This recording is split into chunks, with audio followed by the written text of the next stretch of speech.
Good afternoon, everyone. It's a pleasure to be back in DC and back here at the Middle East Institute, this time with a very different mission. The Prime Minister of Pakistan. The Prime Minister of Pakistan, following the conflict between India and Pakistan, recently formed this delegation and gave us a mission. And our mission is peace. Peace through dialogue and diplomacy with our arch rival, India. And you might ask us, then why are we here in Washington and not speaking to our adversaries? Well, they refuse to talk. And we feel that as a friend of India, the United States would be able to speak to them as a friend and explain to them that this is not in their interest. So I don't, if you see the sort of delegation from the Indian side or even just the Indian government, I suppose our own government, represent an older generation. But what I want to ask them is, do they want to damn my generation to the same fate? We fought generation over the issue of Kashmir. Last decades, we've had the issue of terrorism. I was going to say take us close to war, but actually no, take us to all-out war. And now they've opened a new front. The Indian government, in violation of the UN Charter, have threatened to cut off the water supply for 240 million Pakistanis. So now they're damning my generation, future generations, not only to fight over Kashmir, not only to go to full-out war whenever there's a terrorist attack, but now we're damning future generations of Indians and Pakistanis to fight over water. This is why I am so confident, I am so passionate in our cause. I refuse to damn the people of my country, and I bear no ill will to the people of India. I refuse to damn the youth of India. My children and their children will fight over water, over Kashmir, over terrorists. We just got through a 5-day war. And while by all metrics, the Indians won't admit this, but by all metrics, get the kinetic military component, Pakistan won. We downed their planes. They're bigger than us. They're stronger than us. But we were able to repel their assault diplomatically. India's diplomatic position, the hyphenation, the rehyphenization of India and Pakistan. Donald Trump didn't rehyphenate India and Pakistan. Pakistan didn't rehyphenate India and Pakistan. India rehyphenated India and Pakistan by launching this stupid war. Kashmir, before this conflict, in violation of international law, of course, in violation of the UN Charter, of course, in violation of the promises they made to the people of Kashmir. But the Indian line was that Kashmir is an internal issue for India. When President Trump talks about mediating peace and resolving the issue of Kashmir, it becomes an international issue. The Indians also now say,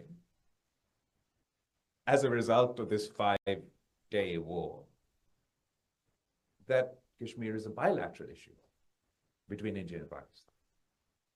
So militarily, your net security provider couldn't secure their own planes and have left South Asia and by extension the rest of the world, given that we're two nuclear powers, less secure the new normal that they want to impose on us. If there's a terrorist attack in India, Indian occupied Kashmir, they don't need proof, it means war. That means that if there's a terrorist attack in Pakistan, we also have to go to war to India. So that leaves all of us in a very precarious situation. We've got a ceasefire, we welcome that. But we've lowered the threshold of conflict so much that any madman, can you imagine? Okay, we have a specific context of terrorism, but terrorism has all shapes and forms. Can you imagine that logic sort of here in the United States?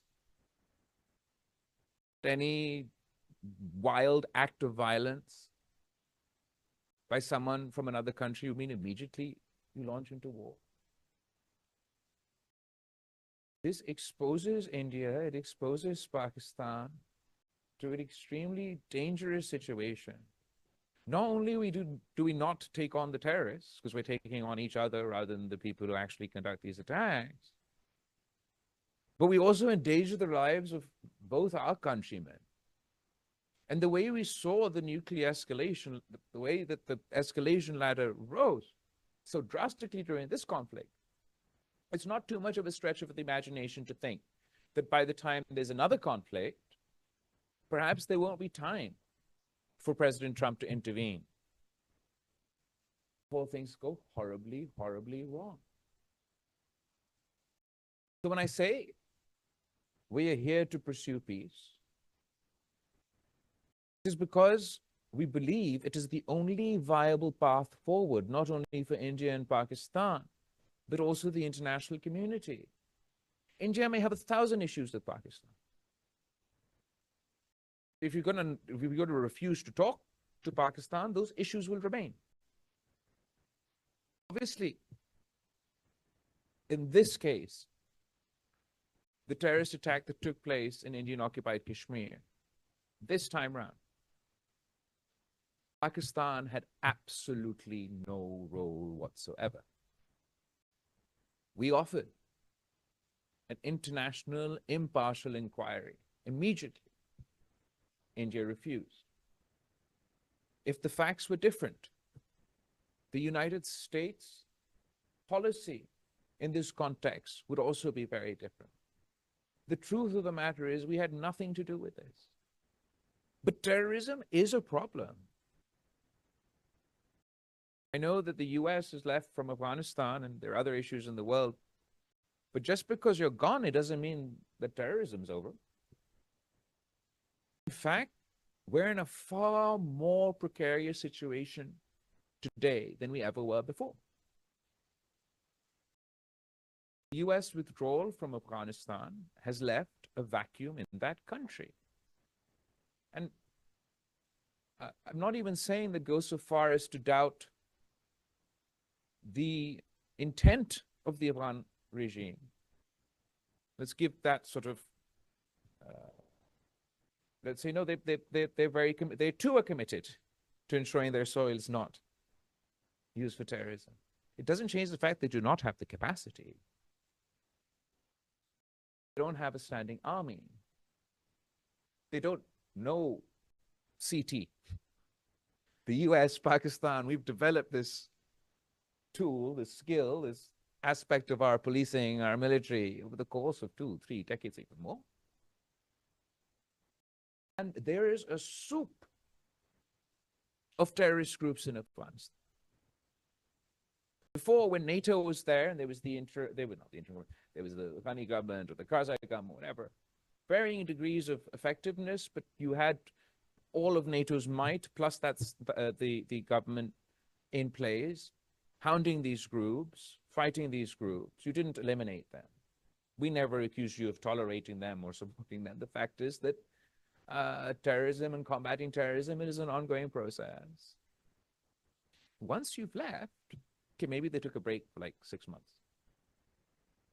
And they're figuring out what else to do. There's groups in Afghanistan that are problematic for Pakistan. be it the BLA, the TTP, all of these groups enjoy the ability to function, and not only function, what's sort of more alarming than just the functioning, it's the ability to coordinate and collaborate amongst each other. We're seemingly disparate groups without any ideological linkage. Religious extremists and separatist groups, they coordinate to conduct attacks in Pakistan. But they're not the only terrorist groups in Afghanistan. There's Daesh, there's the ETIM, and I could go on and on. In fact, the groups that India has a concern about, that Pakistan, according to the FATF procedures, have taken appropriate action again, their leadership during the original Afghan Jihad, the Mujahideen phase, when we didn't call them terrorists, we called them the Mujahideen, and to quote Ronald Reagan, the moral equivalent to George Washington. So in that phase of our history, our collective history, even the groups that India has a concern about, I'm talking about LET, LEG, those groups, their leadership fought that war as Mujahideen. When you up and left after that war, they had nothing to do. They were told that this is the right thing to do, that this was the moral thing to do. American tax dollars went into educating them that this is what you have to do. So once the war was over, they went and picked up in their mind what was another just cause and turned their guns from one border to the next. As we stand today, Pakistan is combating a resurgence of terrorism in Balochistan, in Pakhtunkhwa. At the moment, this year, the rate at which terrorist attacks have taken place in Pakistan, if we continue on this trajectory, this year will be the bloodiest year in Pakistan's history. Can you imagine that? That means there are more terrorist attacks taking place today after 2001 than the bloody spell we saw following 2007. And we have evidence that we have presented at the United Nations to the US government, dossier after dossier, of India's involvement in supporting, be it the BLA, and even the TTP and other organizations that conduct attacks in Pakistan. It's not only that we've supported your evidence, India has admitted this. In their joint communique, Pakistan at Sharm el-Sheikh, they've admitted their role in supporting these groups in Balochistan. In 2000 and, I want to say 17, but the date's probably wrong, probably earlier than that, Pakistan caught an Indian army officer, Kulbhushan Yadav, in Balochistan. He is still in our custody. 16. Thank you. He is still in our custody. Does that mean that every terrorist attack means I have to go to war with India? Before I came here, there was a terrorist attack in Balochistan. A school bus was targeted by this BLA Majid Brigade nexus. Children were killed. Pakistan wants to combat these groups. In order to do so, we require coordination, cooperation, regional, international. We need to deal with the new reality in Afghanistan. We need to help the government. I know it doesn't sound good, but help the government build capacity, or at least figure out how we're going to deal with this. You can't leave a vacuum unattended. And I believe that they need to build up their capacity, and we need to facilitate their building their capacity. We need to understand the concerns of Pakistan, that while we're combating terrorism, this menace is increasing. At the moment, these groups have also started targeting foreign citizens in Pakistan, our foreign guests in Pakistan. My nightmare scenario is, it hasn't happened yet, Hasn't happened yet, and the incident in Indian occupied Kashmir had nothing to do with us. But my nightmare scenario is that either these groups who are attacking us in Pakistan, or these groups who function within Afghanistan, but the border is now more porous than it was before, because pre the fall of Kabul, it was manned on both sides. Pakistan manned it on one side and Afghanistan manned it on the other. And while now Afghanistan is also a little bit manning their side, it's nowhere near the scale as it was before. So we have a porous border. These groups have targeted foreign nationals within Pakistan. It's not too much of a stretch of imagination that any one of those groups in that soup, be it ETIM, be it Daesh, be it LET, all these other alphabetical conglomerates, if they, heaven forbid, decide to launch an attack in another country. If we continue to politicize the issue of terror, to further our own narrow aims, it undermines the actual fight against terror. So Pakistan would like to pursue peace with India in our interests and in their interests. In order for us to effectively combat terror, regional cooperation, international cooperation will ultimately be incredibly important. We cannot achieve a permanent peace without addressing the issue of Kashmir. And I know that it gets India's back against the wall. I don't just say that to fluster them, but other than my strong held impassioned belief that the people of Kashmir deserve their right to self-determination as enshrined by the UN Security Council resolutions. Even if India doesn't believe in those things, if India wants to combat terrorism, it's going to have to deal with Kashmir. Because it is not true that every terrorist attack that will take place there will come from Pakistan or they'll fall from the sky. Indians, Kashmiris will provide there are no Indian Kashmir. Kashmiris, Indians separately, especially those facing suppression and repression like the ones in Maqbuza Kashmir, will react. They will be the cannon fodder for either an existing terrorist group or some new terrorist group or some future terrorist group. So we have to talk about Kashmir with India because it is the root cause of all our trouble.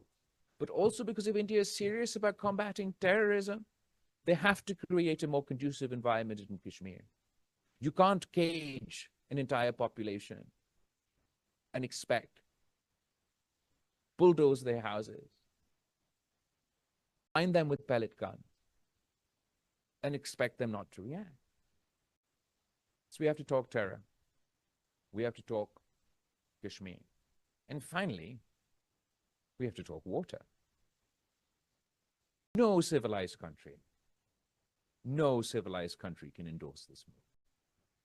In the age of climate challenges that are to come, water scarcity and water wars, or anyway, used to be a theory.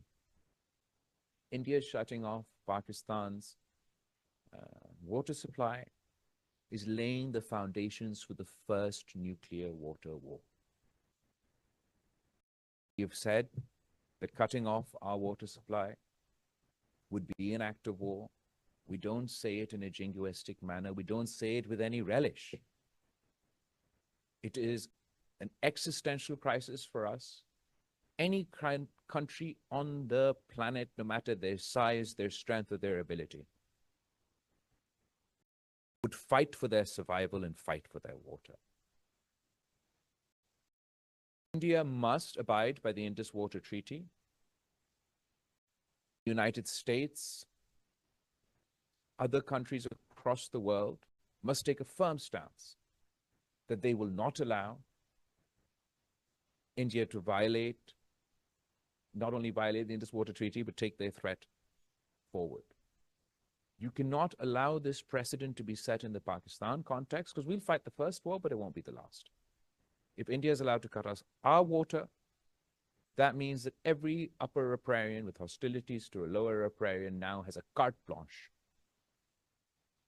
And if our dialogue and diplomacy in pursuit of peace are to be successful, if we are to talk to India, positive dialogue with India, make new arrangements, new deals, perhaps even new treaties with India, then surely they first must abide by the old treaties and take back their decision, vis-a-vis the Indus Water Treaty.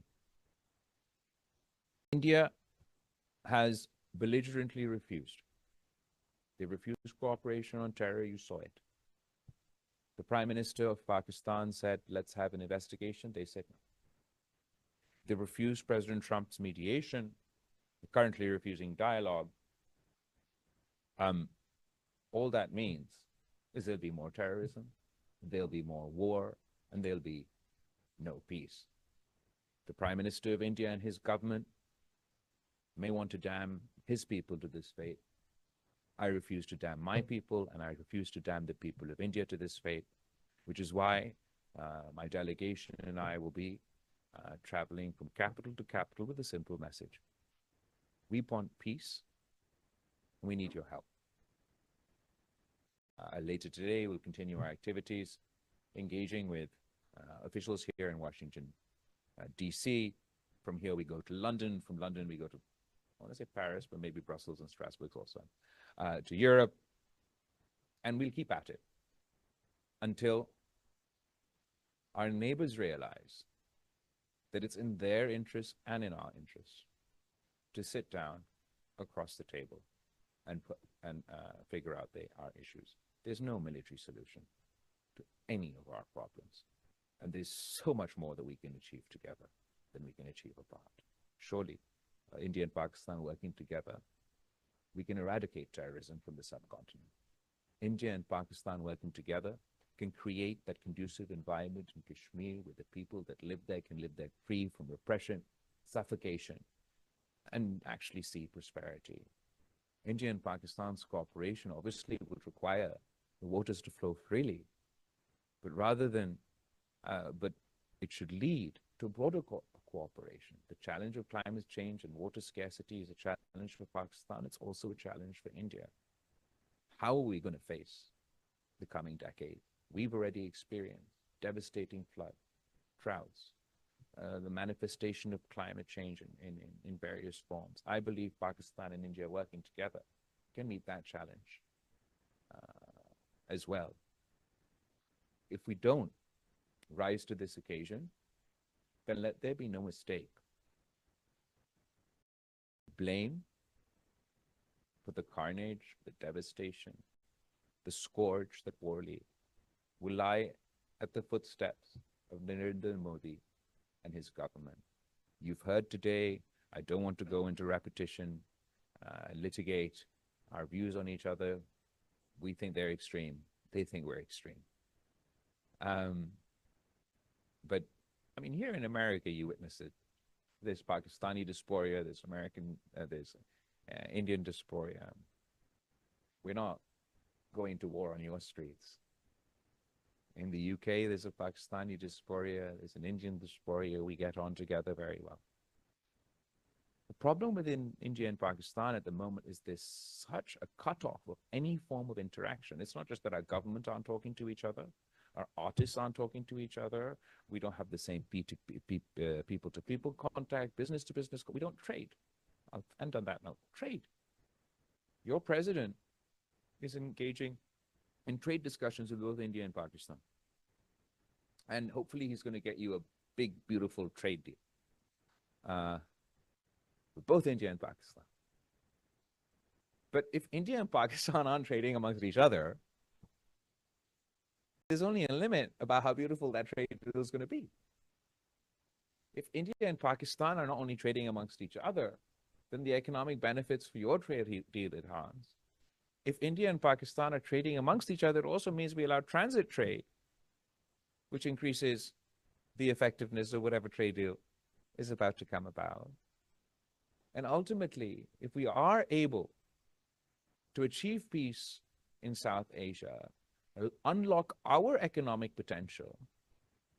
I mean, you know, there's a lot of talk here about the China-Pakistan economic corridor, and obviously it's great being able to trade that way. But how fantastic would it be able to, all the way from Pakistan all the way to the ports of Chittagong in Bangladesh, would have an India-Pakistan economic corridor. So there's prosperity for our people, for their people, and peace and harmony. I don't underestimate the challenges we face. India has clearly decided to favor unilateralism. It is inspired by hegemons all over the world. It believes that it has a license to conduct itself outside of international law. Our hope is your President Trump. So wish us luck. I'm very grateful to all of you for organizing this interaction for myself and our delegation. We've received a very positive response from everybody we have engaged with, and I look forward to meeting you all again soon. Thank you.